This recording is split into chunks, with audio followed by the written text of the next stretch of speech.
Hello everyone, मेरा नाम वेदांत है। I am a student of BHU and मैं आपका वेलकम करता हूं अपने चैनल वेदांत गुप्ता ह्यूमैनिटीज़ पर।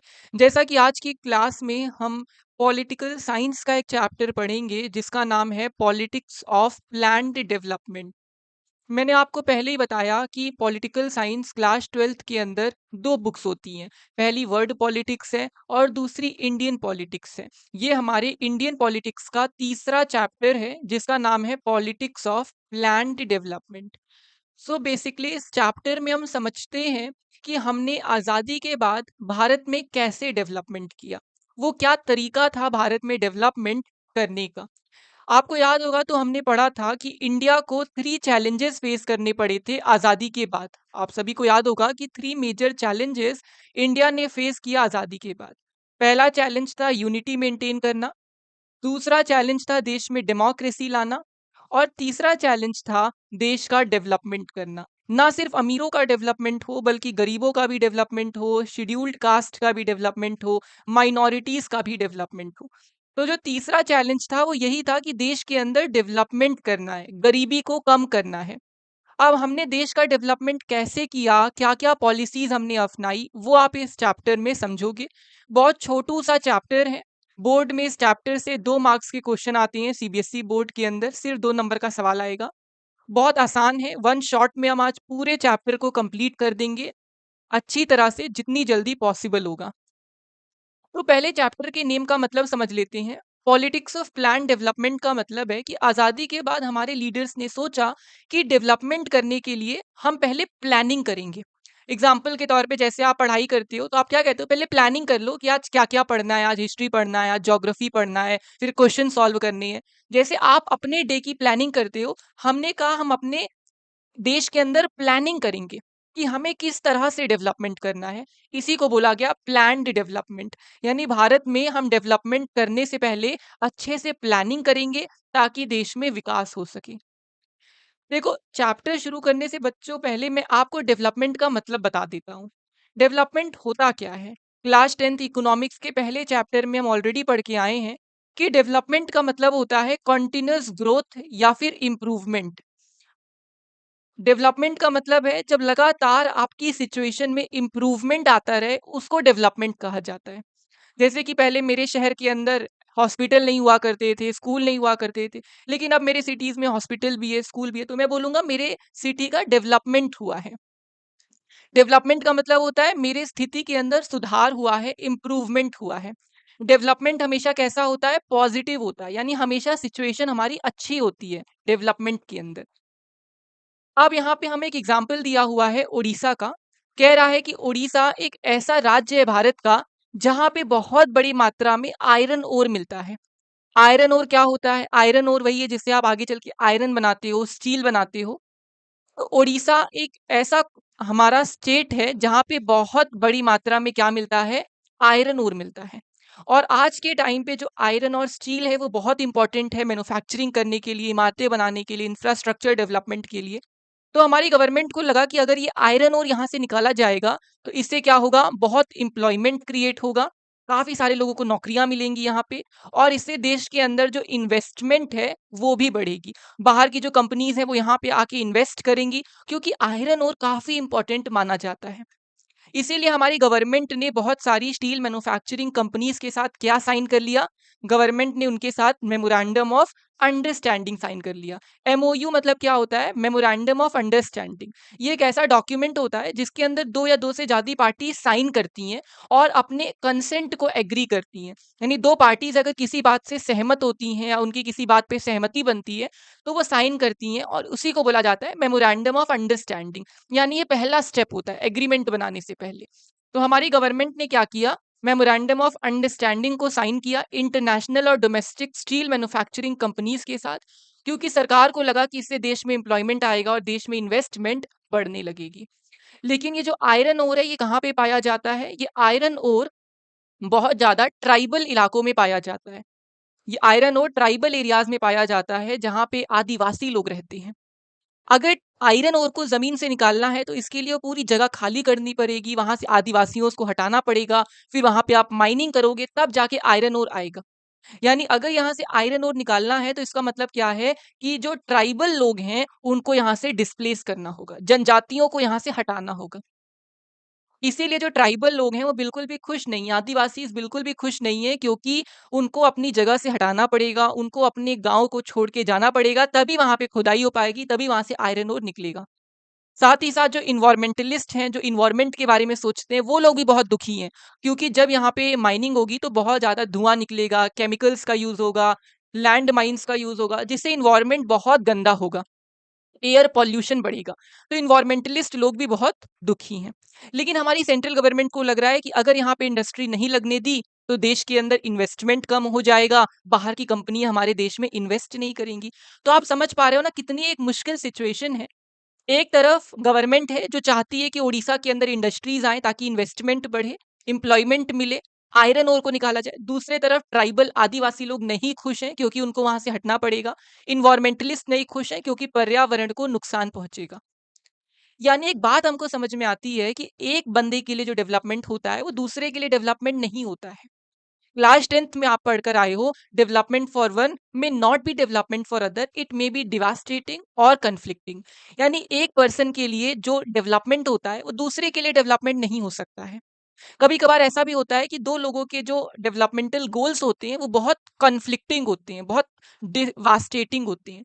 जैसे हमारे जो इंडस्ट्रियलिस्ट हैं वो तो बड़े खुश हैं कि हाँ यहाँ पे इंडस्ट्री लगनी चाहिए, यहाँ पे फैक्ट्री लगनी चाहिए। लेकिन क्या ट्राइबल लोग खुश हैं? ट्राइबल लोग बिल्कुल भी खुश नहीं है, क्योंकि उनको अपना गांव छोड़ के जाना पड़ेगा। ऐसे बहुत सारे एग्जाम्पल्स हैं। आपने देखा होगा कि जो नदियाँ होती हैं, नदियों के किनारे क्या बनता है? डैम बनता है। अब डैम जब बनता है तो डैम बनने से इलेक्ट्रिसिटी मिलती है, पावर सप्लाई मिलता है। तो जो इंडस्ट्रीज वाले लोग हैं वो तो बड़ा खुश होते हैं। लेकिन जो डैम के आसपास छोटे मोटे गांव वाले हैं उनको यहाँ से हटाना पड़ता है, तो गांव वाले तो बहुत दुखी होते हैं। तो जो हमारे सरकार के लिए डेवलपमेंट है, जरूरी नहीं है कि वो गांव वालों के लिए भी डेवलपमेंट हो। इसीलिए क्या होता है, कभी कभार दो लोगों के डेवलपमेंटल इश्यूज बहुत कन्फ्लिक्टिंग होते हैं। या आप क्लास 10th में भी पढ़ के आए हो, और ये बेसिक सी बात है कि भाई सबके लिए डेवलपमेंट का मतलब अलग है। मेरे लिए कोई और डेवलपमेंटल गोल है, आपके लिए कोई और डेवलपमेंटल गोल है, तो हमारे डेवलपमेंटल के जो गोल्स होते हैं वो बहुत अलग अलग हैं। ऐसी सिचुएशन में क्या किया जाए, किसकी बात सुनी जाए? क्या यहाँ पे इंडस्ट्रियलिस्ट लोगों की बात की जाए? क्या यहाँ पे ट्राइबल लोगों की बात सुनी जाए? क्या ओडिशा में डेवलपमेंट होना चाहिए, नहीं होना चाहिए? क्या आयरन ओर इम्पोर्टेंट है, नहीं इम्पोर्टेंट है? ऐसे बहुत सारे सवाल निकल कर आते हैं। लेकिन इन सभी सवालों का जवाब इतना आसान नहीं है। अगर हमको इस तरह के इश्यूज को सॉल्व करना है तो हमारे लिए ज़रूरी है कि हमें पॉलिटिकल कंटेस्टेशन करना होगा। इस पैराग्राफ में यही बताया गया कि बहुत सारे कॉन्फ्लिक्ट आते रहते हैं। कई बार ऐसा होता है कि एक बंदे के लिए जो डेवलपमेंट है वो दूसरे के लिए नहीं होता है। ऐसे में किसकी बात सुनी जाए? क्या ट्राइबल लोगों की बात सुनी जाए? क्या सरकार की बात सुनी जाए? ओडिशा को किस तरह का डेवलपमेंट चाहिए? ओडिशा की क्या ज़रूरत है? ऐसे बहुत सारे सवाल हमारे दिमाग में आते हैं। इसीलिए ऐसे मुश्किल-मुश्किल सवालों का जवाब पाने के लिए हमें पॉलिटिकल कंटेस्टेशन करना बहुत ज़रूरी होता है। पॉलिटिकल कंटेस्टेशन का क्या मतलब है, मैं आपको डिटेल में समझाता हूँ, चिंता की कोई बात नहीं है। पॉलिटिकल कंटेस्टेशन ये इंपॉर्टेंट टॉपिक है बच्चों, यहाँ आप लोग ध्यान दोगे। कंटेस्टेशन का मतलब होता है डिस्कशन करना, बातचीत करना, नेगोशिएट करना। कंटेस्टेशन मतलब होता है डिस्कशन करना, बातचीत करना या नेगोशिएट करना। तो ऐसे कन्फ्लिक्टिंग इश्यूज को सुलझाने के लिए ये ज़रूरी है कि हम पॉलिटिकल डिस्कशन करें, कि हम बातचीत करें, नेगोशिएट करें और एक सॉल्यूशन निकालें। एक तरफ ट्राइबल लोग हैं जिनका घर छीन लिया जाएगा, एक तरफ इंडस्ट्रियलिस्ट लोग हैं जिनको फैक्ट्रीज लगानी है। तो हमें दोनों के इंटरेस्ट को देखना होगा और ये समझना होगा कि क्या ज़्यादा ज़रूरी है, देश के लिए क्या ज़्यादा इम्पोर्टेंट है। तब जाके हम कोई भी डिसीजन ले सकते हैं। और हमारा भारत तो एक डेमोक्रेटिक देश है, यहाँ पे सभी डिसीजन कौन लेते हैं? लोग लेते हैं। लेकिन ज़रूरी नहीं है कि 140 करोड़ लोग जाके डिसीजन लें। 140 करोड़ लोग तो जा नहीं सकते हैं लोकसभा और राज्यसभा। तो हमने अपने जगह पे अपने रिप्रेजेंटेटिव्स को चूज किया है, मेंबर ऑफ पार्लियामेंट को, मेंबर ऑफ लेजिस्लेटिव असेंबलीज को। ये जो हमारे रिप्रेजेंटेटिव हैं, ये लोकसभा विधानसभा के अंदर जाके हमारी प्रॉब्लम्स को बताते हैं, ये हमारे इश्यूज को बताते हैं, ये हमारे दिक्कतों को बताते हैं, और इनके जरिए हम अपनी प्रॉब्लम सरकार तक पहुंचाते हैं। और इसीलिए लोगों के द्वारा ही ये सारे डिसीजन लेने चाहिए। हमें एक्सपर्ट्स लोगों से एडवाइस लेना चाहिए, इन्वायरमेंटलिस्ट और इकोनॉमिस्ट जैसे लोगों से एडवाइस लेना चाहिए। लेकिन जो फाइनल डिसीजन है वो कौन लेते हैं? हमारे रिप्रेजेंटेटिव लेते हैं। आपने देखा होगा लोकसभा के अंदर डिस्कशन होता है इंपॉर्टेंट इश्यूज के ऊपर, और तब जाके फाइनली वोटिंग होती है और फिर जाके डिसीजन लिया जाता है। तो लोकतंत्र के अंदर जो डिसीजन है वो कौन लेता है? वो हमारे रिप्रेजेंटेटिव लेते हैं, वो हमारे एमपी और एमएलए लिया करते हैं। तो आज़ादी के बाद हमें बहुत तरह के इस तरह के डिसीजन लेने पड़े, और हमने हमेशा से एक बात को सुनिश्चित किया कि हम जब भी डेवलपमेंट करेंगे तो इसका मतलब होगा कि वो सभी का डेवलपमेंट होगा। सिर्फ अमीरों का डेवलपमेंट नहीं होगा, सिर्फ अपर कास्ट का डेवलपमेंट नहीं होगा, बल्कि गरीब से लेके एससी, एसटी, माइनॉरिटीज़, हम सबका डेवलपमेंट करेंगे। हमारी जो इकोनॉमी है वो हम तेज़ी से डेवलप करेंगे। सभी ने ये समझा कि भारत में डेवलपमेंट का मतलब ये है कि इकोनॉमी को भी स्ट्रॉन्ग बनाना है और जस्टिस पे भी ध्यान देनी है। डेवलपमेंट का सिर्फ ये मतलब नहीं होता कि भाई कुछ लोग बहुत अमीर हो गए और कुछ लोग बहुत गरीब हो गए। इकोनॉमिक इनजस्टिस बहुत खराब होता है। इकोनॉमिक इनजस्टिस का मतलब है जब अमीर और गरीब के बीच भेदभाव बढ़ने लगे, तो हम इसको प्रमोट नहीं करेंगे। भारत में डेवलपमेंट का मतलब है कि इकोनॉमी को भी स्ट्रॉन्ग करेंगे और गरीब लोगों पर भी ध्यान देंगे, माइनॉरिटीज़ पर भी ध्यान देंगे, लोगों को इकोनॉमिक जस्टिस भी मिलेगा। और अगर हम डेवलपमेंट का सारा ज़िम्मेदारी अमीर लोगों पर छोड़ देते, तो गरीबों पर कभी नहीं ध्यान देते। अगर डेवलपमेंट की सारी ज़िम्मेदारी बिज़नेसमैन को दी जाती, इंडस्ट्रियलिस्ट या फार्मर को दी जाती, तो वो कभी प्रॉफ़िट नहीं होने देते। इसीलिए हमने समझा कि सरकार को इम्पोर्टेंट रोल प्ले करना बहुत ज़रूरी है। लेकिन सरकार कैसा रोल प्ले कर सकती है? देश में किस तरह का इंस्टीट्यूशन होना चाहिए? सरकार को कितना कंट्रोल करना चाहिए इकोनॉमी के ऊपर? ये बहुत सारे ऐसे क्वेश्चन्स हमारे सामने आए। इन सभी क्वेश्चन्स पर हमने डिस्कशन किया है आज़ादी के बाद, लोकसभा के अंदर चर्चाएँ हुई हैं। हर एक डिसीजन का कोई ना कोई पॉलिटिकल रिजल्ट निकल कर आता है। देश में हमारी बहुत सारी पॉलिटिकल पार्टीज़ हैं, वो अलग-अलग इश्यूज़ को उठाती रहती हैं। आपने देखा भी होगा लोकसभा के अंदर किस तरह से डिफरेंट पार्टीज डिफरेंट व्यूज को रखती हैं, अलग अलग पॉलिटिकल पार्टीज आपस में कंसल्ट करती हैं, तब जाके कोई डिसीजन लिया जाता है। तो लोकसभा के अंदर एक डेमोक्रेसी के अंदर डिसीजन लेना इतना आसान नहीं है। डिसीजन लेने के लिए हमें अच्छे से डिस्कस करना होगा, निगोशिएट करना होगा। इस पर्टिकुलर पैराग्राफ में आपको यही बताया जा रहा है कि गवर्नमेंट को डेवलपमेंट में इंपॉर्टेंट रोल प्ले करना चाहिए। डेवलपमेंट का मतलब सिर्फ अमीरों का नहीं, बल्कि गरीबों का भी डेवलपमेंट करो। डेवलपमेंट करने के लिए बहुत सारे इश्यूज आते हैं, तो हमने लोकसभा के अंदर, राज्यसभा के अंदर, विधानसभा के अंदर सभी चीज़ों को डिस्कस किया है। बहुत सारी पॉलिटिकल पार्टीज़ हैं, वो आपस में कंसल्ट करती हैं और तब जाके कोई डिसीजन लिया जाता है। आप लोगों ने पॉलिटिक्स के अंदर अक्सर कुछ शब्दों को सुना होगा कि ये लोग लेफ्ट पार्टी और ये लोग राइट पार्टीज़ हैं। इसका क्या मतलब है?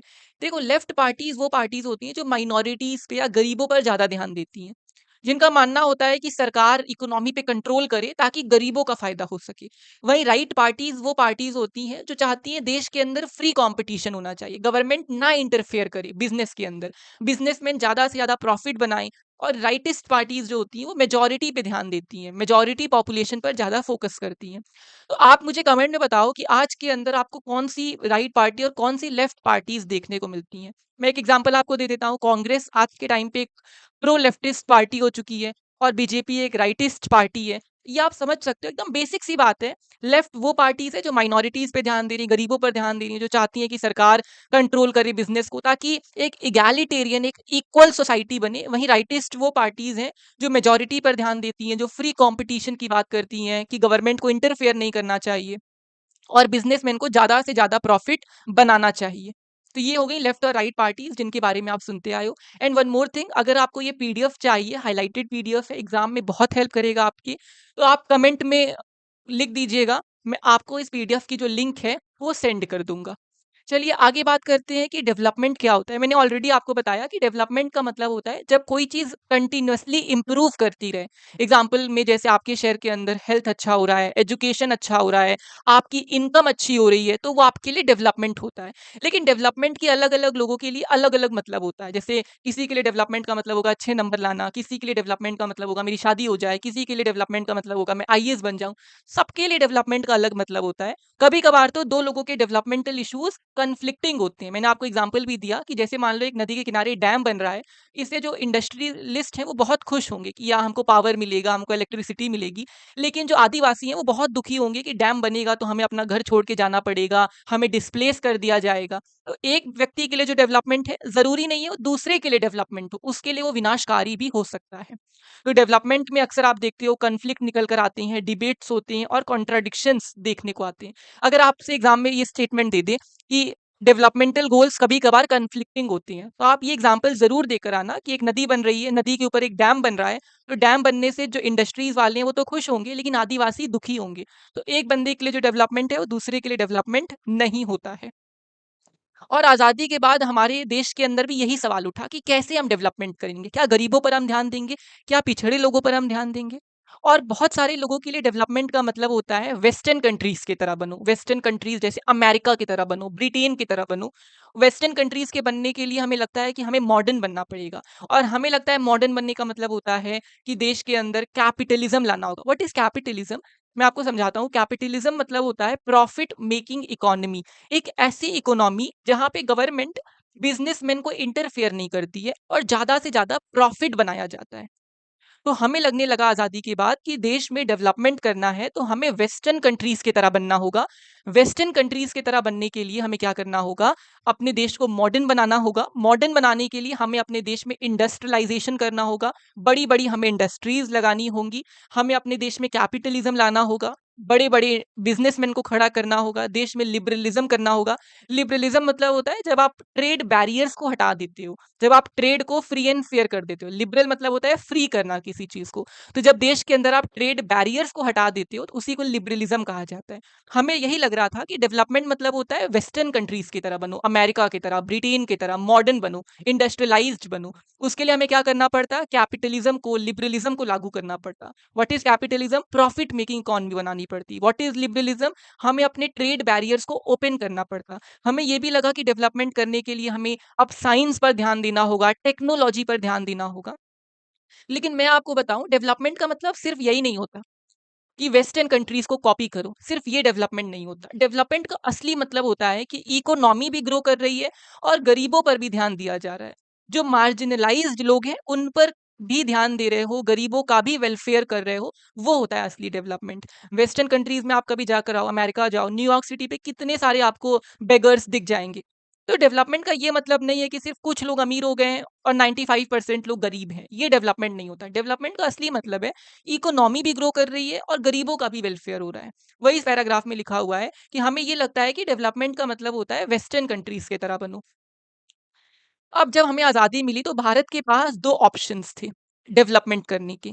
ये वाला बहुत इंपॉर्टेंट टॉपिक है, यहाँ से हर साल बहुत सारे क्वेश्चन आते हैं, इसलिए मैं इसको डिटेल में आपको समझाऊँगा। इंडिपेंडेंस जब हमको मिल रही थी, तो आज़ादी के टाइम पे भारत के पास 2 ऑप्शंस थे। कितने ऑप्शन? 2। एक हमारे पास ऑप्शन था, या तो हम यूएसए की तरह बन जाएँ, या तो हम यूएसएसआर की तरह बन जाएँ।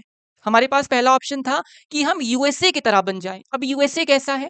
यूएसए कैपिटलिज़्म को फॉलो करता है। मैंने अभी आपको बताया कैपिटलिज्म का क्या मतलब है। कैपिटल का मतलब होता है मनी, मनी मेकिंग इकोनॉमी। एक ऐसी इकोनॉमी जहाँ पे प्रॉफिट पर ध्यान दिया जाए, जहाँ पे सरकार इंटरफेयर ना करे और ज़्यादा से ज़्यादा बिज़नेसमैन को ग्रो किया जाए, जहाँ पे ट्रेड एकदम फ्री हो, फेयर हो। तो यूएसए जो है वो कैपिटलिज्म पर ध्यान देता है, यहाँ पे प्रॉफिट मेकिंग इकोनॉमी है और डेमोक्रेसी पर ध्यान देता है। वहीं एक कंट्री हुआ करती थी यूएसएसआर, इसको सोवियत यूनियन भी कहा जाता है।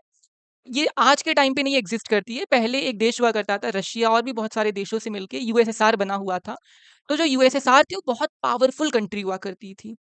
उस समय देश में सिर्फ़ दुनिया में सिर्फ़ 2 ही महाशक्ति हुआ करती, एक तो अमेरिका हुआ करता और एक तो यूएसएसआर हुआ करता। यूएसएसआर जो है वो सोशलिज़्म को फ़ॉलो किया करता। सोशलिज़्म क्या है? समाजवाद। समाजवादी पार्टी का नाम आपने सुना होगा। सोशलिज़्म मतलब होता है कि जब आप ये चाहते हो कि गवर्नमेंट इकोनॉमी पर कंट्रोल करे, जब आप ये चाहते हो कि एक इगैलिटेरियन सोसाइटी बने, अमीर, गरीब के बीच में कोई भेदभाव ना हो, देश में गरीबों पर भी ध्यान दिया जाए, वो है सोशलिज़्म। सोशलिज़्म के अंदर आप माइनॉरिटीज़ पे, गरीबों पे, मार्जिनलाइज़्ड पे, वुमेन्स पर, पीजेंट्स पर ज़्यादा फोकस करते हो। तो सोशलिज़्म एक ऐसी आइडियोलॉजी है इकोनॉमी के अंदर, जिसके अंदर आप कहते हो गवर्नमेंट ही कंट्रोल करे बिज़नेस को, सभी जितने भी लैंड है उसे गवर्नमेंट कंट्रोल करे और कलेक्टिव तरह से लोग उस पर काम करें। यानी ये मतलब है कि कोई अमीर या गरीब ना हो, अगर एक ज़मीन है तो उस पर अमीर भी का भी हक हो और गरीब का भी हक हो। एक इगैलिटेरियन सोसाइटी बनाई जाए, एक ऐसी सोसाइटी बनाई जाए जहाँ पे सभी इक्वल हैं, कोई बड़ा नहीं है, कोई छोटा नहीं है। तो यूएसएसआर यही फॉलो किया करता था सोशलिज़्म को और यूएसएसआर में आप सभी को पता है डिक्टेटरशिप हुआ करती थी, सिंगल पार्टी रूल हुआ करता था, वहाँ पे सिर्फ़ एक ही पार्टी थी जिसका नाम था कम्युनिस्ट पार्टी ऑफ यूएसएसआर, वहाँ पे सिंगल पार्टी रूल हुआ करता। तो आज़ादी के समय हमारे प्यारे भारत देश के पास 2 ऑप्शन है। पहला ऑप्शन है कि हम यूएसए की तरह कैपिटलिज्म को अपना लें, या तो हम यूएसएसआर की तरह सोशलिज्म को अपना लें। लेकिन इंडिया ने इन दोनों को नहीं अपनाया, ना हमने यूएसए को कॉपी किया, ना हमने यूएसएसआर को कॉपी किया। भारत बिल्कुल हट के है, हमने अपने देश के अंदर आज़ादी के बाद मिक्स्ड इकोनॉमी को फॉलो किया। बोर्ड में बहुत क्वेश्चन आता है कि इंडिपेंडेंस के बाद इंडिया ने क्या फॉलो किया? आज़ादी के बाद भारत ने मिक्स्ड इकोनॉमी को फॉलो किया। यानी मिक्स्ड इकोनॉमी एक ऐसी इकोनॉमी होती है कि भारत के अंदर हमने थोड़ा बहुत कैपिटलिज्म भी फॉलो किया, हमने प्राइवेट इंडस्ट्रीज जैसे कि रतन टाटा इन सबको भी प्रमोट किया, टाटा ग्रुप को भी प्रमोट किया। दूसरे तरफ हमने सोशलिज्म को भी प्रमोट किया। हमने अपने यहाँ पे पब्लिक इंडस्ट्रीज पर काम किया, रेलवे को बनाया, भारत हेवी इलेक्ट्रिकल लिमिटेड को बनाया। तो यानी आज़ादी के बाद इंडिया ने मिक्स्ड इकोनॉमी को फॉलो किया। मिक्स्ड इकोनॉमी एक ऐसी इकोनॉमी होती है जहाँ पे कैपिटलिज्म भी होता है और यहाँ पे सोशलिज्म भी होता है। तो हमने थोड़ा बहुत कैपिटलिज्म भी फॉलो किया और हमने थोड़ा बहुत सोशलिज्म भी फॉलो किया। लेकिन कुछ लोगों का मानना है कि हमारे यहाँ सोशलिज्म थोड़ा ज़्यादा हुआ करता था। सोशलिज्म के प्रति हम ज़्यादा थोड़ा-सा अपना प्यार दिखाया करते थे, ऐसा कुछ लोगों का कहना है। लेकिन अगर क्वेश्चन आएगा तो आप यही लिख कर आओगे कि India followed mixed economy after independence which had shades of both capitalism and socialism. यानी आज़ादी के बाद हमने मिक्स्ड इकोनॉमी को फॉलो किया, जहाँ पे कैपिटलिज्म भी था और सोशलिज्म भी था। अब हमारे देश के अंदर कुछ लोग थे ना, जो यूएसए को सपोर्ट किया करते थे, जैसे अंबेडकर। आप सभी को पता है अंबेडकर डेमोक्रेसी को हमेशा से सपोर्ट करते आए हैं। इसीलिए जो अंबेडकर हैं, वो यूएसए को सपोर्ट किया कर रहे थे। और इसके अलावा हमारे देश के अंदर कुछ लोग थे जो सोशलिज्म को भी सपोर्ट कर रहे थे, जैसे कि हमारी कम्युनिस्ट पार्टी, सोशलिस्ट पार्टी और हमारे जवाहरलाल नेहरू खुद सोशलिज्म को सपोर्ट कर रहे थे। तो क्वेश्चन ऐसे भी आ सकता है कि यूएसए को किसने सपोर्ट किया? अंबेडकर ने किया, भारतीय जनसंघ ने किया, क्योंकि ये प्रो डेमोक्रेटिक लोग हुआ करते। यूएसएसआर को किसने सपोर्ट किया? नेहरू ने किया, कम्युनिस्ट पार्टी ने किया, सोशलिस्ट पार्टी ने किया। चलिए आगे देखते हैं, यानी देश में बहुत सारे अलग-अलग तरह के विचार हैं। कोई लोग चाहते हैं देश में सोशलिज्म होना चाहिए, कुछ चाहते हैं देश में कैपिटलिज्म होना चाहिए। लेकिन एक बात पर सभी लोग एग्री करते हैं कि हमें अंग्रेजों की तरह काम नहीं करना, हमें अंग्रेजों से हटकर गरीब, अमीर, महिला, पुरुष, बच्चे, बूढ़े सब पर ध्यान देना है। एक बात बिल्कुल क्लियर थी आज़ादी के बाद कि हम अंग्रेजों की तरह तो काम नहीं कर सकते, क्योंकि अंग्रेज हम पे टैक्स लिया करते, हमें लूटा करते। एक बात क्लियर थी कि हमें अंग्रेजों की तरह तो नहीं बनना है, और हमारे सामने एक बहुत बड़ा टास्क था कि हमें गरीबी को हटाना है। अंग्रेज़ों ने भारत को इतना लूटा कि जो सोने की चिड़िया हुआ करती थी, वो गरीब बन गई एकदम। तो हमें गरीबी हटानी है, और हमारे देश के अंदर ना इकोनॉमिक इनइक्वालिटी बहुत देखने को मिल रही थी। आप 10th में पढ़ के आए होंगे, शायद आप भूल गए होंगे, इकोनॉमिक इनइक्वालिटी क्या होती है? इकोनॉमिक इनइक्वालिटी मतलब जब रिच और पुअर के बीच में गैप बहुत बढ़ जाता है। जब अमीर और गरीब के बीच में जो गैप है, वो बहुत बढ़ जाता है। इन एक ऐसी सिचुएशन आप समझो, जब देश का 90% जो पैसा है, वो सिर्फ 5% लोगों के पास है। देश का जो 90% पैसा है, वो सिर्फ 5% लोगों के पास है, और जो 5% लोग हैं, वो अभी भी गरीब हैं। यानी देश का सारा पैसा तो कुछ लोग अपने पास लेके बैठ गए हैं, और मेजॉरिटी लोग तो गरीब हैं, मिडिल क्लास हैं। इंडिया की सिचुएशन आज भी यही है। हमारे यहाँ पे कुछ लोग हैं जो अंबानी है, अडानी है, इंडस्ट्रियलिस्ट हैं, बिजनेसमैन हैं, टाटा हैं, और 90% लोग आज भी हमारे यहाँ मिडिल क्लास हैं, गरीब हैं, जिनको खाना भी सही से नसीब नहीं हो रहा है। तो देश में एक बहुत बड़ा काम था पॉवर्टी को हटाना, इकोनॉमिक इनइक्वालिटी को कम करना, ताकि गरीबों का वेलफेयर किया जा सके। कुछ लोगों को लग रहा था कि इंडस्ट्रीज पर ध्यान दो, कुछ लोगों को लग रहा था एग्रीकल्चर पर ध्यान दो, लेकिन एक बात सभी एग्री कर रहे थे कि गरीबी हटाना ज़रूरी है। लेकिन हमने कहा कि भाई देश में डेवलपमेंट हम ऐसे नहीं करेंगे। हमने बोला कि डेवलपमेंट करने के लिए हम देश के अंदर प्लानिंग करेंगे। हमने क्या बोला कि देश में डेवलपमेंट करने के लिए हम प्लानिंग करेंगे। क्योंकि अगर डेवलपमेंट की सारी ज़िम्मेदारी प्राइवेट लोगों को दे दोगे, तो वो लूट लेंगे देश को। सारी ज़िम्मेदारी अगर आप रिलायंस को दे दोगे, अगर आप अडानी को, अंबानी को दे दोगे, वो गरीबों का ध्यान नहीं देंगे। वो जियो का रिचार्ज बढ़ाते रहेंगे, बढ़ाते रहेंगे। एक बात बिल्कुल क्लियर थी कि अगर डेवलपमेंट की जिम्मेदारी प्राइवेट लोगों को दी गई, तो देश का बंटाधार हो जाएगा। यानी सरकार को दखल देना ज़रूरी है, गवर्नमेंट को डेवलपमेंट पर ध्यान देना और एक प्लान बनाना ज़रूरी है। तो हमने प्लान बनाने के लिए कमीशन बनाई जिसका नाम था प्लानिंग कमीशन। ये जो पेज है ये बहुत इंपॉर्टेंट है, इसको अच्छे से पढ़ेंगे हम लोग। देश में डेवलपमेंट करने के लिए हमने एक बात क्लियर समझी कि गवर्नमेंट को दखल देनी होगी और इसीलिए हमने कमीशन बनाया जिसका नाम था प्लानिंग कमीशन। प्लानिंग कमीशन हमारे कॉन्स्टिट्यूशन के अंदर नहीं लिखी हुई है, बल्कि इसको मार्च 1950 में बनाया गया एक सिंपल रिजोल्यूशन के द्वारा, यानी गवर्नमेंट ऑफ इंडिया के एक्ट के द्वारा प्लानिंग कमीशन को बनाया गया मार्च 1950 में। प्लानिंग कमीशन का ये काम हुआ करता कि आने वाले 5 साल में किन चीजों पर डेवलपमेंट करना है उसका प्लान तैयार करती। ये हमारी सरकार को, कैबिनेट को एडवाइस किया करती कि आने वाले 5 सालों में इन इन चीजों पर आप ध्यान देना, यानी ये रिकमेंड किया करती थी। और जब कैबिनेट अप्रूव कर दिया करती तब जाके उसको लागू किया जाता। तो प्लानिंग कमीशन का काम था एडवाइस देना, रिकमेंड करना कि किन किन चीजों पे डेवलपमेंट करना जरूरी है अगले 5 सालों के अंदर। फिर उसे यूनियन कैबिनेट अप्रूव करती तब जाके उसे लागू किया जाता। लेकिन कुछ समय बाद जाके आप देखते हो 2015 में प्लानिंग कमीशन को एबॉलिश कर दिया गया और प्लानिंग कमीशन की जगह हमने एक नई बॉडी बनाई जिसका नाम था नीति आयोग। नीति आयोग का मतलब है national institution for transforming India. NITI Aayog, national institution for transforming India. इस संस्था को हमने 1 जनवरी 2015 को बनाया। कब बनाया? 1 जनवरी 2015 को बनाया। अब कुछ बच्चों को डाउट आ रहा होगा कि भाई क्यों ऐसा हमने किया। तो हमने 2015 में प्लानिंग कमीशन को हटा दिया, उसके जगह पे नीति आयोग आया, क्योंकि अब हमको लगने लगा कि अब हमको लॉन्ग टर्म प्लान बनाना होगा। जो प्लानिंग कमीशन है वो सिर्फ 5 साल का प्लान बनाया करती, लेकिन अब हमें लगने लगा कि अब हमको और ज्यादा टाइम स्पैन पर ध्यान देना होगा। तो जो नीति आयोग है वो 7 साल के प्लान बनाती है, वो 15 साल के प्लान बनाती है, वो 20 साल का प्लान बनाती है। Long term plan, short term plan, अलग अलग प्लान बनाती है नीति आयोग। और वहीं जो प्लानिंग कमीशन हुआ करती थी वो सिर्फ सेंट्रलाइज्ड प्लानिंग किया करती थी, वो सिर्फ सेंट्रल गवर्नमेंट के लिए काम किया करती। वहीं जो नीति आयोग है वो सेंट्रल गवर्नमेंट के साथ साथ स्टेट गवर्नमेंट पे और लोकल बॉडीज पर भी ध्यान देती है। तो प्लानिंग कमीशन एक सेंट्रलाइज्ड बॉडी हुआ करती, लेकिन जो नीति आयोग है वो एक डिसेंट्रलाइज्ड बॉडी है जो central government, state government, local bodies सब पर ध्यान दिया करती है। आई होप आपको क्लियर होगा ये प्लानिंग कमीशन क्या है, क्योंकि ये जरूरी है, यहाँ से क्वेश्चन आते हैं। अब हम प्लानिंग को क्यों सपोर्ट कर रहे हैं? आप देखोगे कि 1940s के अंदर प्लानिंग को बहुत ज़्यादा सपोर्ट मिल रहा था। क्यों मिल रहा था?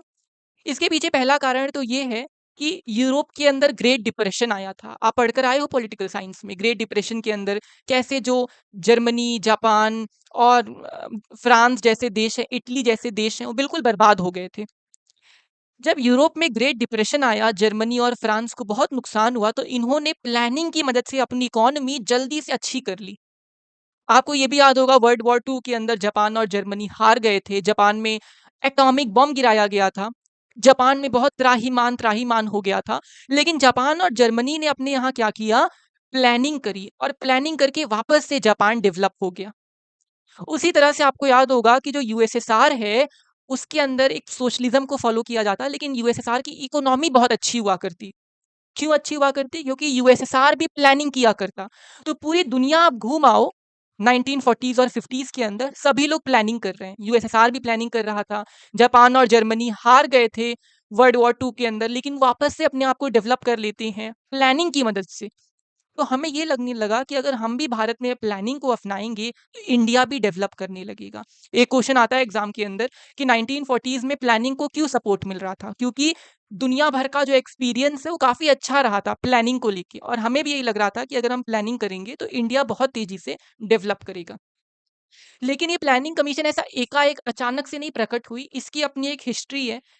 इसकी शुरुआत 1944 में होती है, जब बहुत सारे बड़े-बड़े इंडस्ट्रियलिस्ट बॉम्बे के अंदर आते हैं और एक प्लान बनाते हैं जिसका नाम था बॉम्बे प्लान, जो कि 1944 में बना। इसमें जो बड़े-बड़े इंडस्ट्रियलिस्ट हैं वो आते हैं साथ में और एक प्रपोजल लेकर आते हैं कि हमें प्लान्ड इकोनॉमी बनानी है। और इस बॉम्बे प्लान के अंदर कहा जाता है कि भारत की इकोनॉमी को डेवलप करने के लिए गवर्नमेंट को इनिशिएटिव लेना चाहिए, सरकार को मदद करनी चाहिए। तो कितना इंटरेस्टिंग बात है कि खुद इंडस्ट्रियलिस्ट लोग आके कह रहे हैं कि सरकार इंटरफेयर करो। वहीं दूसरे देशों में क्या होता है कि जो प्राइवेट लोग हैं वो चाहते ही नहीं है कि गवर्नमेंट इंटरफेयर करे। लेकिन भारत में कितना सब कुछ अलग हो रहा था। 1944 में बहुत सारे बड़े-बड़े इंडस्ट्रियलिस्ट बॉम्बे में आके एक प्लान बनाते हैं, एक जॉइंट प्रपोजल को ड्राफ्ट करते हैं जिसमें कहा गया कि देश में प्लानिंग की ज़रूरत है, सरकार को इनिशिएटिव लेना चाहिए, सरकार को इंटरफेयर करना चाहिए ताकि डेवलपमेंट किया जा सके। ये जो बॉम्बे प्लान है, ये ब्लूप्रिंट तैयार करता है देश की इकोनॉमी का। यानी लेफ्ट से लेके राइट तक अमीर, गरीब, इंडस्ट्रियलिस्ट, फार्मर, वुमेन, मेन, हर एक बंदा यही कह रहा है कि डेवलपमेंट करने के लिए प्लानिंग करने की जरूरत है। हमें प्लानिंग करना बहुत इंपॉर्टेंट है। इसीलिए आजादी के तुरंत बाद 1950 में हमने प्लानिंग कमीशन बना दिया। प्लानिंग कमीशन के चेयरपर्सन हुआ करते थे देश के प्रधानमंत्री। बहुत इंपॉर्टेंट है ये। तो प्लानिंग कमीशन का चेयरपर्सन कौन हुआ करता था? प्लानिंग कमीशन के जो चेयरमैन हुआ करते, वो देश के प्राइम मिनिस्टर हुआ करते। और जो प्लानिंग कमीशन है वो बहुत इंपॉर्टेंट कमीशन हुआ करती। वो एक सेंट्रल मशीनरी हुआ करती। सेंट्रल मशीनरी इसलिए बोला गया क्योंकि वो सेंट्रलाइज्ड प्लानिंग किया करती थी। वो सेंट्रल गवर्नमेंट के लिए प्लानिंग किया करती थी कि आने वाले 5 सालों में किन किन एरियाज पर आपको ध्यान देना है। तो प्लानिंग कमीशन बहुत इन्फ्लुएंशियल हो गई थी। सेंट्रलाइज्ड प्लानिंग किया करती थी, सेंट्रल गवर्नमेंट को बताया करती कि आने वाले 5 सालों में आपको किन किन सेक्टर पर ध्यान देना है। अब ये आपको जानना ज़रूरी है कि जो प्लानिंग कमीशन थी वो 5 साल के प्लान बनाया करती। वो 5 साल के लिए प्लानिंग किया करती। और ये जो 5 साल के लिए प्लानिंग वाला आइडिया है वो कहाँ से आया था? वो आया था यूएसएसआर से। सोवियत यूनियन के अंदर भी वहाँ की जो कमीशन हुआ करती थी वो 5 साल के लिए प्लान बनाया करती। तो यूएसएसआर की तरह हमने भी इंडिया के अंदर बोला कि हम 5 ईयर प्लान बनाएँगे, 5 ईयर प्लान बनाएँगे। हमारा आइडिया बहुत सिंपल था। आइडिया क्या था हमारा कि हमारी जो सरकार है वो एक डॉक्यूमेंट बनाएगी। डॉक्यूमेंट में लिखा होगा कि भाई 1 साल में सरकार को कहाँ-कहाँ पे खर्चा करना है और कहाँ-कहाँ से सरकार को अपनी इनकम मिलेगी। यानी मैं आपको डिटेल में समझाता हूँ, चिंता ना करिए। हमारा जो आइडिया है वो बहुत सिंपल है। हमारी जो गवर्नमेंट होगी वो एक डॉक्यूमेंट बनाएगी। वो क्या बनाएगी? एक डॉक्यूमेंट बनाएगी। जिस डॉक्यूमेंट पे ये लिखा होगा कि आने वाले 1 साल में सरकार को कहाँ-कहाँ से इनकम मिलेगा, कहाँ-कहाँ से टैक्स मिलेगा और सरकार आने वाले 1 साल में कहाँ-कहाँ पर खर्चा करेगी, किन-किन चीज़ों पे एक्सपेंडिचर करेगी। फिर ये जो डॉक्यूमेंट हुआ करता, ये 2 पार्ट्स में डिवाइड किया जाता। एक इसके अंदर हुआ करता नॉन प्लान बजट और दूसरा हुआ करता plan budget. Non plan budget और प्लान बजट। देखो वही यहाँ पे लिखा है। आइडिया बहुत सिंपल है। भारत सरकार एक दस्तावेज बनाएगी जिसके अंदर ये लिखा होगा कि आने वाले 5 सालों में 5 ईयर में सरकार को कहाँ-कहाँ खर्चा करना है और सरकार को कहाँ-कहाँ से इनकम मिलेगी। फिर इस बजट को सेंट्रल और स्टेट गवर्नमेंट्स के बीच में बांटा जाता और इस बजट के 2 पार्ट्स हुआ करते जैसा कि मैंने आपको बताया। एक हुआ करता non plan budget. Non plan budget का मतलब ये वो पैसा है जो रूटीन आइटम्स पे खर्च किया जाएगा। ये एक-एक साल पे ईयरली बेसिस पे खर्च किया जाएगा रूटीन आइटम्स के ऊपर। वहीं जो प्लान बजट है, वो 5 ईयर प्लान के अंतर्गत खर्च किया जाएगा उन सेक्टर्स के ऊपर जिसके बारे में प्लानिंग कमीशन ने बताया होगा। फिर मैं आपको समझाता हूँ। सरकार ने एक दस्तावेज बनाया कि आने वाले 5 सालों में हमें यहाँ-यहाँ पे खर्चा करना, यहाँ-यहाँ से हमको इनकम मिलेगी। फिर इस बजट को 2 पार्ट्स में बाँटा गया। नॉन प्लान बजट 1-1 साल के ऊपर खर्च किया जाता है रूटीन आइटम्स के ऊपर जैसे एजुकेशन, हेल्थ, डिफेंस एक्सेट्रा। दूसरा होता है प्लान बजट जो 5 साल के हिसाब से खर्च किया जाता है। ये मेनली उन सेक्टर्स के ऊपर खर्च होता है जिसके बारे में प्लानिंग कमीशन ने रिकमेंड किया हो। फॉर एग्जाम्पल अगर प्लानिंग कमीशन ने बोला है कि एग्रीकल्चर के ऊपर खर्चा करना है तो 5 साल हम एग्रीकल्चर पे खर्चा करेंगे। अगर प्लानिंग कमीशन ने बोला है कि इंडस्ट्रीज पे खर्चा होगा तो आने वाले 5 सालों में हम इंडस्ट्रीज पर खर्चा करेंगे। तो नॉन प्लान बजट एक एक साल के बेसिस पे खर्च हो रहा है रूटीन आइटम्स के ऊपर। प्लान बजट जो है वो 5 साल के बेसिस पे खर्च किया जा रहा है उन सेक्टर्स के ऊपर जिसके बारे में प्लानिंग कमीशन ने बताया होगा। और 5 ईयर प्लान बनाने से हमें ये फ़ायदा हो रहा है कि हम लॉन्ग पिक्चर पे ध्यान दे पा रहे हैं। हम लंबे समय की प्लानिंग कर पा रहे हैं और एक बेटर तरह से डेवलपमेंट कर पा रहे हैं। तो हमारी प्लानिंग कमीशन को 1950 में बनाया गया और फाइनली हमारी जो प्लानिंग कमीशन है, वो हमारा फर्स्ट 5 ईयर प्लान का जो डॉक्यूमेंट है, वो दिसंबर 1956 में जाके क्रिएट कर लेती है। मल्टीपल चॉइस क्वेश्चन आता है कि फर्स्ट 5 ईयर प्लान का ड्राफ्ट कब बनाया गया था? तो दिसंबर 1951 में बनाया गया था। तो जो ड्राफ्ट था हमारे पहले 5 ईयर प्लान का वो दिसंबर 1951 में बनाया गया और जब पहला 5 ईयर प्लान बनाया गया तो पूरे देश में बहुत एक्साइटमेंट था। हर तरह के लोग, private sector, public sector, academic, scholar, journalist, farmer, politician, सभी तरह के लोग डिस्कस कर रहे थे कि वाह! देश में कुछ नया होने वाला है। 5 साल का प्लानिंग हमने कर ली है। हम इन-इन चीज़ों पर पैसा खर्च करने वाले हैं, इन-इन चीज़ों पर ध्यान दिया जाएगा। पूरे देश में बहुत ज़्यादा एक्साइटमेंट था।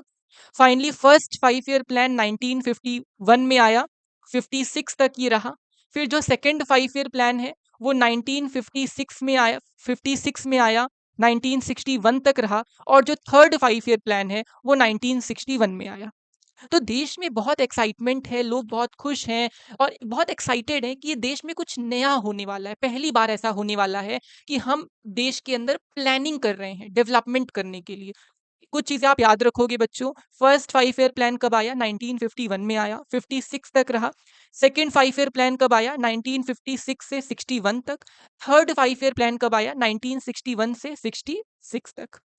जो हमारा फोर्थ 5 ईयर प्लान था, वो 1966 में आने वाला था, लेकिन देश में कुछ समस्या आ गई।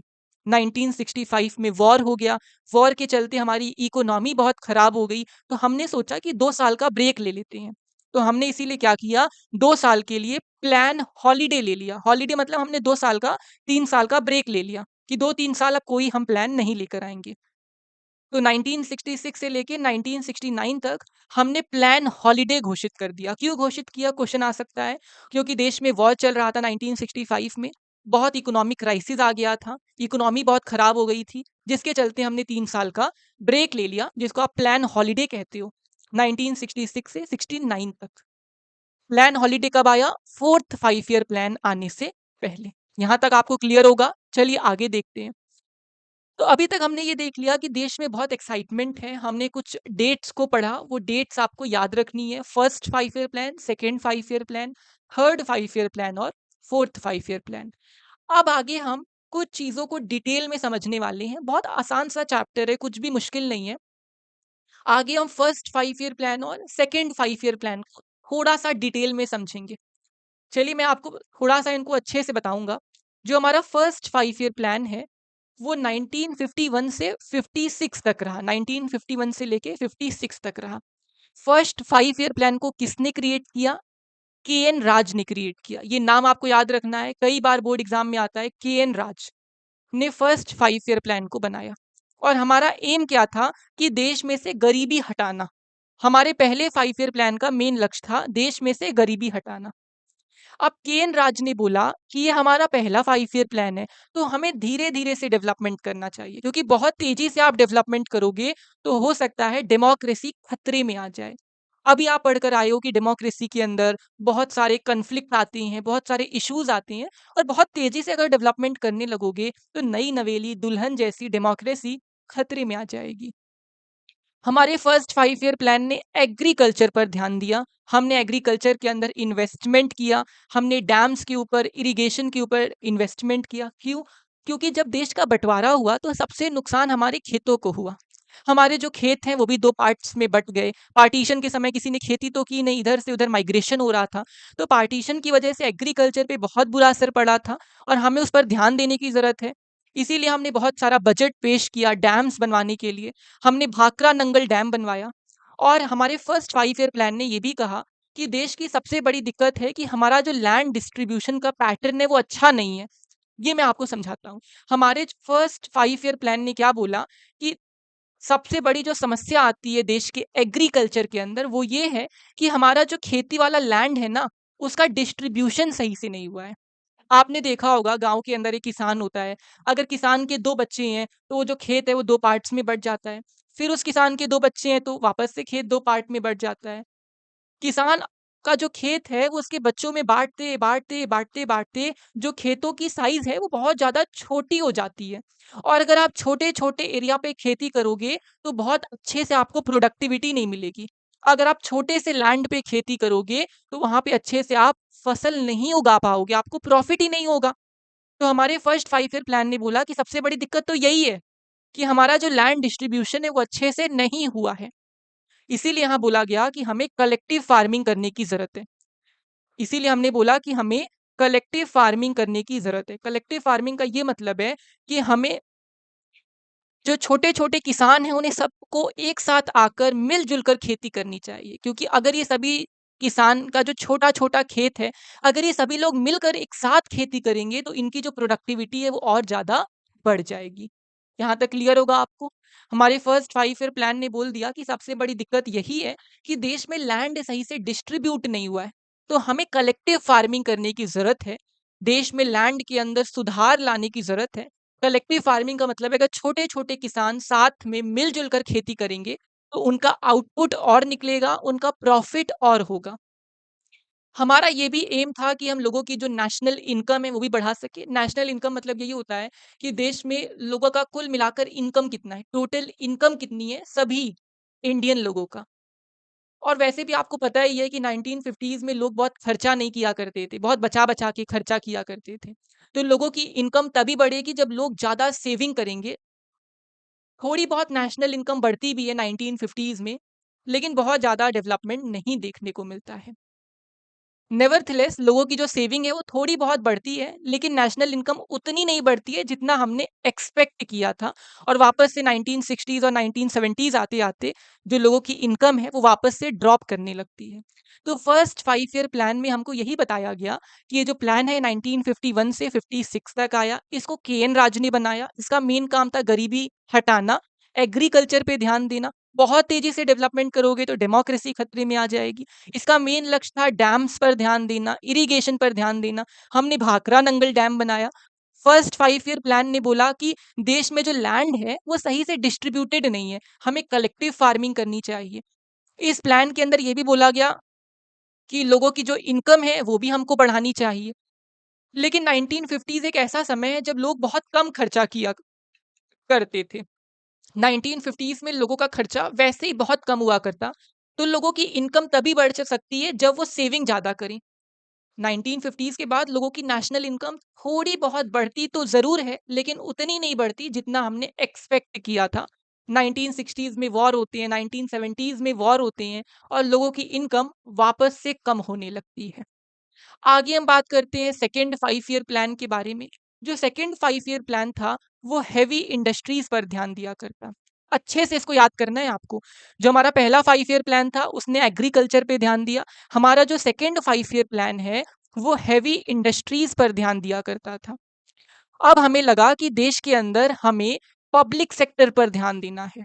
अब हमको अपने रेलवेज़ पर ध्यान देना है, इलेक्ट्रिसिटी पर ध्यान देना है। जो सेकंड 5 ईयर प्लान है वो कब आया 1956 से लेके 61 तक। इसको बनाने वाले महापुरुष का नाम था पीसी महालनोबिस। हमारे पहले 5 ईयर प्लान में हमने बहुत धीरे-धीरे काम किया, लेकिन सेकंड 5 ईयर प्लान के अंदर हमने बहुत तेज़ी से डेवलपमेंट किया। हमने इंडस्ट्रीज़ को लगाया, हमने मैन्युफैक्चरिंग सेटअप की देश के अंदर। और एक चीज़ आपको पता होना चाहिए कि 1955 में कांग्रेस का सेशन होता है मद्रास के अंदर, एक छोटे से गाँव में, अवाडी गाँव के अंदर। अवाडी सिटी के अंदर कांग्रेस ये डिक्लेयर करती है कि हमारा जो पैटर्न होगा वो सोशलिज्म होगा। हम भी सोशलिज्म को फॉलो करते हैं। अभी आप पढ़कर आए हो पिछले चैप्टर के अंदर। ये कांग्रेस आज़ादी के बाद एक रेनबो लाइक पार्टी हुआ करती। इसके अंदर सोशलिज्म, कैपिटलिज्म सब तरह के लोग हुआ करते। लेकिन 1955 में कांग्रेस कहती है कि अब हम सोशलिज्म पर ज़्यादा फ़ोकस करेंगे, सोशलिज्म पर ज़्यादा ध्यान देंगे। और इसीलिए सेकंड 5 ईयर प्लान के अंदर आपको सोशलिज्म देखने को मिलता है। हम अपने देश में ट्रेड बैरियर्स लगा देते हैं। हम अपने देश के अंदर एक प्रोटेक्टेड एनवायरनमेंट क्रिएट करते हैं, ताकि जो छोटे-मोटे देश के डोमेस्टिक प्रोड्यूसर्स हैं, उनको प्रोटेक्ट किया जा सके। क्योंकि बच्चों मैं आपको एक बात बताऊँ, अगर बाहर की कंपनियाँ हमारे देश में आ जाती ना, तो हमारे देश के जो अपने लोग हैं, वो बर्बाद हो जाते हैं। आपने देखा ही होगा कि हमारे देश के अंदर पहले खिलौने बहुत चला करते, मिट्टी के खिलौने। लेकिन जब से चाइना के खिलौने आ गए, मिट्टी के खिलौने एकदम से गायब हो गए। चाइना का वो सस्ता सामान आ गया, तो देश का अपना जो हैंडीक्राफ्ट है, वो गायब होने लगा। तो इसीलिए हमने क्या किया, सेकंड 5 ईयर प्लान के अंदर हमने ट्रेड बैरियर लगा दिया। हमने कहा कि कोई बाहर की कंपनी आ ही नहीं सकती है देश के अंदर, ताकि देश के जो अपने प्रोड्यूसर हैं, हैंडीक्राफ्ट वाले लोग हैं, इंडस्ट्रियलिस्ट हैं, उनको प्रोटेक्ट किया जा सके। और इस प्रोटेक्टेड एनवायरनमेंट के अंदर जो पब्लिक और प्राइवेट सेक्टर दोनों इंडस्ट्रीज़ हैं, वो ग्रो कराई जा सके। सेकंड 5 ईयर प्लान के अंदर हम पब्लिक सेक्टर पे बहुत ध्यान देते हैं और ख़ासकर हम हेवी इंडस्ट्रीज़ पर ध्यान देते हैं। हेवी इंडस्ट्रीज़ वो इंडस्ट्रीज़ होती हैं, जिनका रॉ मटेरियल भी बहुत हेवी होता है और जिनका आउटपुट भी बहुत हेवी होता है। जैसे कि हमने electricity, railway, steel, machinery, transportation, communication पर ध्यान दिया। और इसीलिए कहा गया कि जो सेकंड 5 ईयर प्लान था, वो देश के लिए बहुत इंपॉर्टेंट था, क्योंकि ये इंडस्ट्रियलाइज़ेशन पर काम कर रहा था। इसने देश में मैन्युफैक्चरिंग इंडस्ट्रीज़ को सेटअप किया, टेक्नोलॉजी को सेटअप किया और देश में डेवलपमेंट बढ़ने लगा। वापस से मैं एक बार समराइज़ कर दे रहा हूँ, क्योंकि बहुत-बहुत इम्पोर्टेंट टॉपिक है। जो सेकंड 5 ईयर प्लान है वो 1956 से लेके 61 तक रहा। इसको पीसी महालानोबिस ने बनाया। पहले 5 ईयर प्लान में हम धीरे-धीरे पेशेंस की तरह काम ले रहे थे, लेकिन दूसरे 5 ईयर प्लान में हम बहुत तेज़ी से डेवलपमेंट करते हैं। 1955 में कांग्रेस एक मीटिंग करती है मद्रास के अवाडी शहर में, और अवाडी में कांग्रेस ये डिक्लेयर करता है कि हम अब सोशलिज्म पर ध्यान देंगे। हम अब एक इक्वल सोसाइटी बनाने की कोशिश करेंगे। और इसीलिए सेकंड 5 ईयर प्लान के अंदर आप देखते हो ट्रेड बैरियर्स को लगाया गया। क्योंकि जो बाहर की कंपनीज़ हैं, अगर वो हमारे देश में आ जाती, तो जो लोकल प्रोड्यूसर्स हैं, वो बर्बाद हो जाते। मैंने आपको एग्ज़ाम्पल भी दिया, चाइना के खिलौने जब आए, तो भारत के अपने खिलौने गायब हो गए। भारत का अपना जो इंडिजिनस हैंडीक्राफ्ट है, वो गायब होने लगा। तो हमने सोचा कि अभी हम बाहर की कंपनीज़ को आने ही नहीं देंगे। तो सेकंड 5 ईयर प्लान में क्या किया हमने, ट्रेड बैरियर लगा दिया कि बाहर की कंपनियाँ आ ही नहीं सकती हैं, ताकि देश के अंदर जो अपने लोग हैं, उनको प्रोटेक्ट किया जा सके, ताकि देश की जो पब्लिक और प्राइवेट सेक्टर की कंपनीज़ हैं, उनको एक प्रोटेक्टेड एनवायरनमेंट दिया जा सके। और हमने हेवी इंडस्ट्रीज़ पर फ़ोकस किया। हेवी इंडस्ट्रीज़ वो इंडस्ट्रीज़ हैं, जिनका रॉ मटेरियल और आउटपुट दोनों बहुत हेवी होता है। जैसे कि हमने देश के अंदर इंडियन रेलवेज़ को प्रमोट किया, हमने भेल को सेटअप किया, भारत हेवी इलेक्ट्रिकल लिमिटेड को सेटअप किया, हमने इलेक्ट्रिसिटी पे, कम्युनिकेशन, ट्रांसपोर्टेशन इन पर ध्यान दिया। और इसीलिए सेकंड 5 ईयर प्लान भारत के लिए बहुत इम्पोर्टेंट साबित हुआ, क्योंकि इसके अंदर हमने इंडस्ट्रियलाइज़ेशन किया। हमने बहुत तेज़ी से हमने इंडस्ट्रीज़ को लगाया, ताकि देश में डेवलपमेंट हो सके। लेकिन देखो, सेकंड 5 ईयर प्लान को लेके कुछ लोगों ने बुरा-भला भी कहा है। क्यों बुरा-भला कहा गया सेकंड 5 ईयर प्लान को? अब सेकंड 5 ईयर प्लान के अंदर हमने इंडस्ट्रीज़ को तो लगाया, हमने रेलवे को लगाया, हमने इलेक्ट्रिसिटी को लगाया, लेकिन इन इंडस्ट्रीज़ को लगाने के लिए टेक्नोलॉजी की ज़रूरत होती है। उस समय भारत के पास कोई टेक्नोलॉजी नहीं हुआ करती, तो हमने अपना बहुत सारा जो पैसा है, वो टेक्नोलॉजी खरीदने में लगा दिया। तो भारत का बहुत सारा जो फॉरेन रिज़र्व हुआ करता, फॉरेन रिज़र्व यानी वही जो अपना डॉलर हुआ करता, वो बहुत सारा हमने खर्च कर दिया टेक्नोलॉजी खरीदने में। और कुछ लोगों ने ये भी बोला कि जो सेकंड 5 ईयर प्लान है, वो सिर्फ़ शहरों पर ध्यान देता है, उसमें गाँव की बात भी नहीं की है, और ये बात सही है, मैं भी मानता हूँ। सेकंड 5 ईयर प्लान के अंदर सिर्फ़ इंडस्ट्रीज़ की बात हो रही है, शहरों को डेवलप किया गया, लेकिन गाँव की बात नहीं की गई। कुछ लोगों ने ये भी बोला कि सेकंड 5 ईयर प्लान में केवल इंडस्ट्रीज़ की बात की गई और एग्रीकल्चर को इग्नोर कर दिया गया। और बच्चों, आप सब जानते हो कि इंडिया की इकोनॉमी का बैकबोन हमारा एग्रीकल्चर है। मेजॉरिटी ऑफ द लोग आज भी एग्रीकल्चर पे डिपेंड करते हैं, और सेकंड 5 ईयर प्लान में हमने एग्रीकल्चर पे ही नहीं ध्यान दिया। एग्रीकल्चर पे नहीं ध्यान दोगे तो देश में फूड शॉर्टेज हो सकती है, खाने की कमी हो सकती है। हमें बाहर के देशों से खाना मँगाना पड़ा, गेहूँ मँगाना पड़ा, चावल मँगाना पड़ा। बहुत शर्म की बात है देश के लिए। और कुछ लोग ये भी कहते हैं कि ज़्यादा ध्यान हमको एग्रीकल्चर पर देना चाहिए था। तो हमारे जो इंडियन प्लानर्स हुआ करते, उन्हें एक बहुत बड़ी मुश्किल आई इंडस्ट्री और एग्रीकल्चर को बैलेंस करने में। क्योंकि कुछ लोगों का मानना था कि इंडस्ट्रीज़ पर ज़्यादा फ़ोकस करो, कुछ लोगों का मानना था कि एग्रीकल्चर पर ज़्यादा फ़ोकस करना चाहिए। तो हमारे इंडियन प्लानर्स को बहुत मुश्किल आई इंडस्ट्रीज़ और एग्रीकल्चर को आपस में बैलेंस करने में।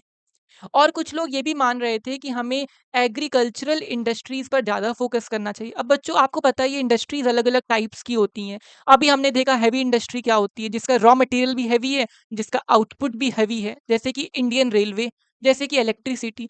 वैसे ही कुछ इंडस्ट्रीज़ होती हैं जिनको एग्रो इंडस्ट्रीज़ कहा जाता है। एग्रो इंडस्ट्रीज़ वो इंडस्ट्रीज़ हैं जिनका रॉ मटेरियल एग्रीकल्चर से आता है, जैसे कि शुगर केन इंडस्ट्री।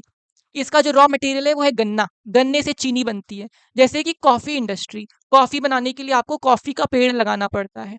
जैसे कि कॉटन इंडस्ट्री, टेक्सटाइल इंडस्ट्री, ये सब एग्रीकल्चरल इंडस्ट्रीज़ हैं। तो एग्रीकल्चरल इंडस्ट्रीज़ वो होती हैं जिनका रॉ मटेरियल हमको एग्रीकल्चर से मिलता है, जैसे कि शुगर इंडस्ट्री और कॉफ़ी इंडस्ट्री। तो कुछ लोगों ने बोला कि एग्रो इंडस्ट्रीज़ पर ज़्यादा फ़ोकस करना चाहिए था। यानी कुल मिला के बोले तो अलग-अलग लोगों के जो ओपिनियन हैं, वो अलग-अलग हैं, और एक डेमोक्रेटिक देश के अंदर ये बहुत नॉर्मल सी बात है कि जो डिफरेंट लोग हैं, उनके डिफरेंट व्यूज़ होते हैं। लेकिन भारत ने बहुत अच्छी तरह से देश में डेवलपमेंट किया, हमने देश में प्लानिंग करी और हमने देश में विकास किया। यहाँ तक हमने पूरा चैप्टर कंप्लीट कर लिया है। हमने first 5 year plan, second 5 year plan दोनों को डिटेल में समझा। अगर आपको ये हाइलाइटेड पीडीएफ चाहिए तो कमेंट में आप लिख दीजिएगा, मैं पीडीएफ प्रोवाइड कर दूँगा। कोई भी डाउट है तो बिल्कुल आप पूछ लीजिएगा कमेंट के अंदर। मैंने अपनी टेलीग्राम आईडी भी पिन कर दी है। टेलीग्राम पे भी आप मुझे मैसेज कर सकते हो और अपने डाउट को पूछ सकते हो। आई होप आपको मज़ा आया होगा। बहुत ईज़ी चैप्टर है, बहुत अच्छा और इंटरेस्टिंग चैप्टर है। कोई भी डाउट है तो बिल्कुल से पूछिएगा। वापस मिलते हैं जल्द ही अगले चैप्टर के साथ। तब तक के लिए अपना ध्यान रखिएगा। बाय-बाय।